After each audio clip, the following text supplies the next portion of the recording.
বন্য হাতির তাণ্ডবে অতিষ্ঠ জঙ্গল লাগোয়া কৃষকরা, বিক্ষোভ এলাকায়।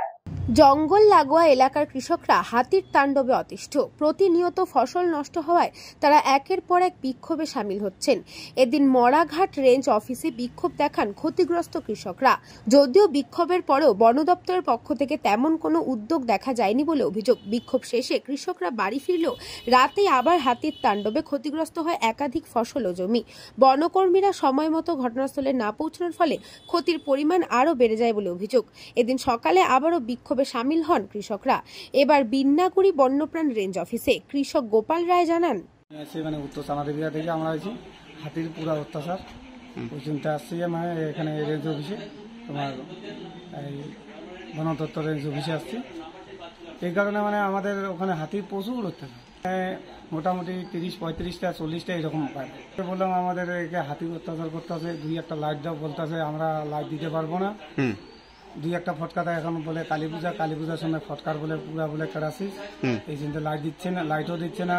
মানে লাইট বলে ওখানে উপরে পারমিশন নাই, মানে এক্সট্রা ভাবে লাইট দেওয়া।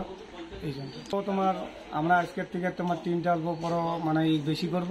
মানে তোমাদের ওখানে বন দপ্তর যায় ঠিকই, কিন্তু ঠিক মতন সঠিক সময় পৌঁছায় না বন দপ্তর। এখানে হাতি তো বিঘাকে বিঘা মানে পুরা খাইয়ে যাচ্ছে। বিন্নাগুড়ি বন্যপ্রাণ স্কোয়াডের রেঞ্জ অফিসার হিমাদ্রি দেবনাথ জানান, আজকে এখানে কিছু চানাডিপা এলাকার কিছু কৃষকরা এসেছিলেন, তারা এখানে এসে তাদের কিছু দাবি দাওয়া শুনলাম। তো ব্যাপারটা হচ্ছে ওদের যেটা মূল দাবি ওই এলাকাতে কিছু টাওয়ার দেওয়া, তারপরে লাইট দেওয়া, রুটিন টহলদারির পরিমাণ বাড়ানো, সবই শোনা হলো। তো টাওয়ার দেওয়া, লাইট দেওয়া এগুলো তো তাৎক্ষণিক ব্যাপারে সময় সাপেক্ষ ব্যাপার আছে। আমরা বিষয়টা উদ্বোধন কর্তৃপক্ষের কাছে জানাবো। আর রুটিন টহলদারির বিষয় যেটা, ওখানটাতে কন্টিনিউয়াসলি আমাদের বিগত 1 মাস যাবত ওখানে ওই এলাকাতেই হাতির উপদ্রবটা বেশি, সবচেয়ে বেশি হাতি কনসেন্ট্রেট হয়ে ওখানেই আছে। যে কারণে ওইসব এলাকাতে আমাদের প্রতিদিন ওখানেই পেট্রোলিং করা হচ্ছে, পেট্রোলিং করে হাতি তাড়ানো হচ্ছে। দল হাতি এবং স্বাভাবিকভাবে একটু ক্ষয়ক্ষতির পরিমাণটা বেশি হয় দল হাতি থাকলে পরে। তো আমরা যতটা সম্ভব আমাদের তরফ থেকে পেট্রোলিং করে সেই এলাকাতে যতটা সম্ভব হাতিকে আমরা তাড়িয়ে দিচ্ছি। সেখানে আমাদের কিউআরটি টিমও আছে, সেই কিউআরটি টিমগুলোকেও আমরা মোবিলাইজ করছি, তারাও হেল্প করছে তাদেরকে কিছু লাইট ক্র্যাকার দেওয়া হয়েছিল বিগত দিনে। আগামী দিনেও কিছু লাইট ক্র্যাকার দেওয়া হবে। আমাদের চাহিদাতে দাবি শোনা হয়েছে, সেটা বুঝে আলোচনা করে, পরামর্শ আলোচনা করে তারপরে সেই ব্যবস্থা ওদের সাথে আবার বিশ্লেষণ করা হবে।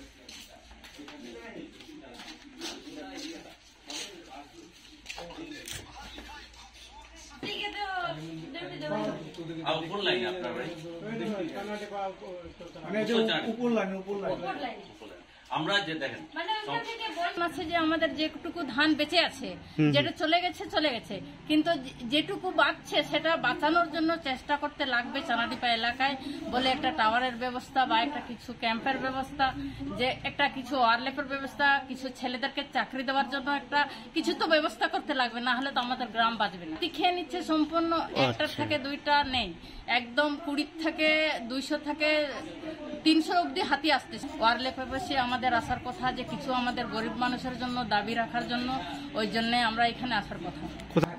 এখনো পর্যন্ত ওদেরকে আমি মুখটা পর্যন্ত দেখি না, কোনদিন লাইট নিয়ে বাইরে এসে ওরা 2জন।